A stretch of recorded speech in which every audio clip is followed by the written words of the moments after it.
जय गुरु जी, शुक्राना गुरु जी। संगत जी, आज हम चंडीगढ़ के एक अंकल हैं, बहुत ही ब्लेस्ड अंकल हैं, जज अमरवीर सिंह गिल। आज उनके सत्संग के बारे में पढ़ेंगे, जो कि दिव्य आभा में पेज नंबर 46 पे है। मैं गुरु जी के संपर्क में 1986 में आया। उनके भीतर शिव ज्योति का वास है। शिव की भांति गुरु जी मानवता के लिए प्रेम एवं करुणा का प्रतीक हैं। गुरु जी के समस्त आस्था से आए हुए प्रत्येक व्यक्ति का कल्याण होता है। पूजनीय गुरु जी अपने अनुयायियों को परमात्मा का संदेश देते हैं। उनके अनुसार ईश्वर एक है। मनुष्य की जाति, रंग, भेद, धर्म आदि का कोई महत्व नहीं है। सब एक समान है। सब उसी एक देव परिवार के सदस्य हैं। वह मानवता से प्रेम और जरूरतमंद की सहायता करने का संदेश देते हैं। उनमें दिव्य शक्तियां हैं और वो सर्वज्ञाता हैं। उन्हें भूत, वर्तमान और भविष्य सबका ज्ञान है। उन्होंने ईश्वर सदृश चमत्कार किए हैं और मरणासन रोगियों को असाध्य रोगों से मुक्त किया हुआ है। मुझे अनेक बार गुरु कृपा का सौभाग्य मिला। 1987 में मेरी पत्नी को अंदरूनी सूजन हो गई थी। असाध्यता को रोकने के लिए चिकित्सकों ने ऑपरेशन का सुझाव दिया। इस ऑपरेशन की सफलता के लिए हम गुरुजी के पास पहुंचे और उन्हें रोग एवं चिकित्सकों के परामर्श के बारे में बताया। गुरुजी ने उसे अमृत देकर कहा कि ऑपरेशन कराने की कोई आवश्यकता नहीं है। गुरुजी में निष्ठा होने के कारण हमने ऑपरेशन नहीं कराया। 2 वर्ष के उपरांत एक दिन मेरी पत्नी को पुनः पेट दर्द हुआ। चंडीगढ़ के सर्वोत्तम चिकित्सालय द्वारा परीक्षण में इस सूजन का कोई प्रमाण नहीं था। वह केवल उदरशूल था। अच्छा, उसके बाद इन्होंने बताया संगत जी, जैसे हम लोग हमेशा सुनते हैं कि गुरुजी एक टाइम पे 2 जगह मिलते थे, कभी किसी संगत के घर में, कभी दूसरी संगत के घर में। तो इन्होंने बकायदा उसी चीज को एक्सप्लेन किया है संगत जी। 1992 में मेरी माँ बहुत बीमार हो गई और अपनी चेतना खो बैठी थी। 95 वर्ष की आयु में उनके जीवित रहने की संभावना बहुत कम थी। 28 फरवरी को जब मैं अपने माँ के कष्टों को नहीं देख पा रहा था, मैंने मन ही मन गुरुजी से, जो उस समय जालंधर में थे, आकर उनको शांति देने के लिए प्रार्थना करी। उस समय शाम के 6:30 बजे का समय था। मेरी प्रार्थना करने के कुछ ही क्षण बाद गुरुजी ने सामने के द्वार से, जो अंदर से बंद था, प्रवेश किया। हम उनको देखकर आश्चर्यचकित थे। गुरुजी ने मेरी पत्नी को एक ग्लास में जल लाने को कहा, जिसे उन्होंने अभिमंत्रित किया। उन्होंने माँ को 2 चम्मच जल पिलाने को कहा और बताया कि वो अर्धरात्रि 2 बजे तक ही जीवित रहेंगी। गुरुजी फिर 10 मिनट तक बाहर नहीं आने का निर्देश देकर फिर चले गए। उस अंतराल के बाद हमने बाहर आकर पुलिस द्वारा नियुक्त पहरेदार से गुरुजी के बारे में पूछा, तो उसने अनभिज्ञता व्यक्त करी। उसके अनुसार कोई भी अंदर आया ही नहीं था। मैंने तुरंत जालंधर फोन किया तो मुझे बताया गया कि उस समय जालंधर में वो सत्संग में बैठे हुए थे और संगत के साथ बैठे हुए थे। उसके बाद हमने माँ को जल पिलाया और गुरुजी के कहे अनुसार रात को 2 बजे उन्हें मोक्ष की प्राप्ति हो गई। अतः गुरुजी एक ही समय पर 2 स्थानों पर थे, जालंधर में संगत के साथ और दूसरा हमारे घर पर। शिव दर्शन।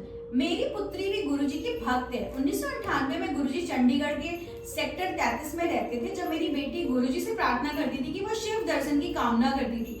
एक दिन प्रातः उठने पर हमने कच्छ में गुरुजी के सब चित्र शिव रूप में परिवर्तित होते हुए देखकर वह चकित सी रह गई। अतिथि कक्ष में प्रवेश करने पर उसने कालीन पर शिव को गुरुजी के चित्र के निकट बैठे हुए देखा। उस समय उसने हमें दर्शन के बारे में कुछ भी नहीं बताया। संध्या को हम गुरुजी के दर्शन के लिए चले गए। गुरुजी के निकट जाने पर उसे गुरुजी की मुखाकृति के चारों ओर अद्वितीय प्रकाश दिखाई दिया और वह उसकी प्रबलता सहन नहीं कर पाई। यह देखकर वह मंत्रमुग्ध हो गई और जोर जोर से रोने लगी। उसने गुरुजी को में शिव जी का अनुभव किया था। हमने गुरुजी से उसकी इस अवस्था का कारण पूछा। उन्होंने उत्तर दिया कि वह शिव दर्शन के लिए प्रार्थना करती रहती थी, अतः उन्होंने उसकी मनोकामना पूर्ण करी थी। उपचारात्मक जल। 28 अप्रैल 1998 को स्नान कक्ष में गिरने के कारण मेरी 3 पसलियां टूट गई थी। मुझे चिकित्सालय में प्रविष्ट कराया गया। 15 मई को मुझे लखनऊ के पीजीआई में भेज दिया गया। पराश्रव्य चित्रण और ईसीजी के परीक्षण के परिणामों से मेरे हृदय में क्षति होने का प्रमाण सामने आया। हृदय पर छाया बनी हुई थी। 29 मई को मैंने doctor Mahesh Chandra king George medical college में हृदय रोग के विभाग अध्यक्ष से परामर्श लिया तो पुनः वही परीक्षण करके उन्होंने वही निष्कर्ष सुनाया। 2 जून को मैं गुरुजी के दर्शन हेतु दिल्ली आया। मैंने उनको चिकित्सकों के निर्णय से अवगत कराया तो उन्होंने 1 गिलास जल मंगाकर मुझे अपनी कमीज के बटन खोलने को कहा। उन्होंने ग्लास के जल से मेरे वक्षस्थल पर छींटे मारे और मुझे स्वस्थ घोषित कर दिया। साथ ही उन्होंने पुनः परीक्षण कराने का भी निर्देश दिया। 1 दिन के बाद डॉक्टर कलेपिया दिल्ली में सेना रेफरल और रिसर्च चिकित्सालय के विभाग ने मेरे परीक्षण किया। उन्होंने भी वही परीक्षण दोबारा किया और मुझे स्वस्थ घोषित कर दिया। मेरा हृदय ठीक से कार्य कर रहा था और उस पर कोई छाया नहीं थे। पिछले परिणाम देखकर डॉक्टर अचंभित हो गए और कहने लगे 29 मई और 3 जून के मिड में केवल किसी चमत्कार से ही ऐसा हो सकता है, अन्यथा हार्ट की इस अवस्था में सुधार असंभव है। लखनऊ लौटने पर मैंने वह परिणाम चिकित्सकों को दिखाए तो उनका भी यही निर्णय था कि उन्होंने कहा कि चिकित्सा से यह परिवर्तन संभव ही नहीं है। उस समय से मैं बिल्कुल स्वस्थ हूँ। ऐसी है गुरुजी की दिव्य शक्ति। चंडीगढ़ के सेक्टर 35 में अपने साले के साथ एक साझा भूखंड था। 1998 में उसकी आधारशिला रखने के लिए मैंने गुरुजी को आमंत्रित किया। उस स्थल पर आने के बाद गुरुजी आधारशिला नहीं रखना चाह रहे थे, पर मेरे आग्रह करने पे उन्होंने ऐसा कर दिया। गुरुजी ने फिर अचानक एक स्वर्ण मुद्रा प्रकट कर मुझे दी और कहा, यद्यपि इससे मुझे कुछ लाभ होगा, साले के साथ आपसी संबंध कटु हो जाएंगे। भवन निर्माण प्रारंभ होने के कुछ दिन बाद ही उसका काम रुक गया और 1 वर्ष बीतने पर भी वह पुनः आरंभ हो पाया। भवन निर्माण पूरे होने पर हमारे संबंध बिगड़ गए और हमने आपस में बातचीत करनी बंद कर दी। भवन के किराए से मुझे अपने हिस्से के 50,000 रुपए मिले, परंतु हमारे आपसी संबंधों में दरार होने के कारण उसे फिर किराए पर हम नहीं चढ़ा सके। गुरुजी के उस कथन की सत्यता 4 वर्ष बाद सिद्ध हुई, जब अत्यंत कठिनाई से मैं अपना भाग बेच पाया और मुझे लाभ भी हुआ। तो संगत जी, हमने बहुत बार सुना है ऐसे कई सारे सत्संग ना कि जिसमें गुरुजी मतलब जो भी कार यूज करते थे संगत, उसमें बिना पेट्रोल के उनकी कारें चल जाया करती थी। तो ये सत्संग इन अंकल ने भी पूरा डिटेल में डाला है। 1989 में मैं पटियाला में जज था। गुरुजी जालंधर से हमारे पास रहने के लिए आए। उनकी वापसी यात्रा के लिए मैंने अपनी निजी कार के साथ अपने वाहन चालक को भेज दिया। कार में पेट्रोल भरवाने के बाद मैंने आकस्मिक स्थिति में पेट्रोल खरीदने के लिए 300 रुपए और दिए। वापस आने पर वह मार्ग में हुए चमत्कार को बताने के लिए उत्सुक था। उसने बताया कि उसने उन पैसों से पेट्रोल खरीदकर कार में डाल दिया। एक दिन जब गाड़ी में पेट्रोल नहीं था तो गुरुजी ने उसे कार चलाने को कहा। जब उसने बताया कि पेट्रोल नहीं है और उसके पास पैसे भी नहीं है तो गुरुजी ने उसे गाड़ी चलाने को कहा। उसने आज्ञा का पालन किया और गाड़ी चलाई तो उसकी सुई पेट्रोल भरा हुआ दिखा रही थी। वह विश्वास ही नहीं कर पाया कि गाड़ी बिना पेट्रोल के कैसे चल रही है। अगले 5 दिन जब तक वह गुरुजी के साथ रहा, जब भी वो उसमें बैठते गाड़ी वैसे ही चलती रहती। अंतिम दिन गुरुजी ने 100 के 3 नोट प्रकट कर उसे दिए और कहा कि ये पेट्रोल खरीदने के लिए दिए गए थे। वाहन चालक करम सिंह यह लिखने के समय पटियाला में जनपद न्यायाधीश के सेवालय में कार्यरत था। 1987 में मैं रोपड़ में सेवारत था। एक दिन समाचार पत्र में मैंने श्रीमती इंदिरा गांधी का चित्रण देखा जिसमें उन्होंने रुद्राक्ष की माला पहनी हुई थी। मैं सोचने लगा क्या गुरुजी मुझे प्रसाद में एक रुद्राक्ष दे सकते हैं। 2 मास के बाद मैं गुरुजी के दर्शन के लिए जालंधर गया। वह संगत में थे। उन्होंने प्रश्न किया कि मुझे उनसे क्या चाहिए। मैंने उत्तर दिया मुझे उनका केवल आशीर्वाद चाहिए। उन्होंने मुझे हाथ बढ़ाने को कहा और मेरे ऐसा करने पर उसमें एक रुद्राक्ष रख दिया। उन्होंने फिर प्रश्न किया कि मुझे क्या चाहिए था। उन्होंने 2 माह पहले की मनोकामना पूरी कर दी थी। तब से वह रुद्राक्ष मेरे पास ही है। गुरु जी से अकथित कामना भी पूर्ण हो जाती है। पुत्र की रक्षा। 1999 में मेरे पुत्र को एक मोटरसाइकिल दुर्घटना में बहुत गहरी चोटें आई।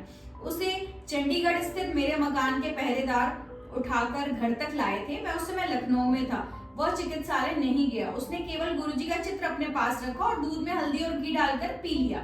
अगले दिन प्रातः उठने पर उसे पता चला कि उसकी चोटें गंभीर थी। उसके कान से रक्त का प्रवाह हो रहा था। उसकी गर्दन और मुंह इतना सूज गए थे कि उसे पहचान पाना भी बहुत कठिन था। दुर्घटना रात को 11 बजे के आसपास हुई थी और अगले दिन दोपहर को पास के चिकित्सालय में ले जाया गया। चिकित्सक चकित थे कितनी देर तक बिना उपचार के वह जीवित कैसे है। उसे तुरंत आपातकालीन कक्ष में लेके गए। परीक्षण करने के बाद में उन्हें पता चला कि उसके मस्तिष्क में रक्त का स्राव था और सिर पर दरार आ चुकी थी। सौभाग्यवश अंदर की चोट का रक्त प्रवाह कान से हो रहा था। चिकित्सक तुरंत ऑपरेशन करवाने को कह रहे थे, पर उसने अगले दिन दोपहर तक हमारे लखनऊ से लौटने की प्रतीक्षा करी।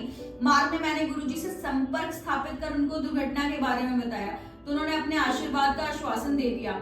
इस अवधि में मेरे पुत्र की निकटता से देख रेख होती रही। गुरुजी की कृपा से उसे ऑपरेशन की आवश्यकता नहीं हुई, किंतु उसके मुख पर पक्षाघात हो गया। गुरुजी ने एक अभिमंत्रित लोटा भेजा और उसका जल उसे देने के लिए कहा। उसको जल देते ही उसमें सुधार होने लगा। चिकित्सकों का विस्मित करने के लिए उसका लकवा 2 दिन में ही ठीक हो गया।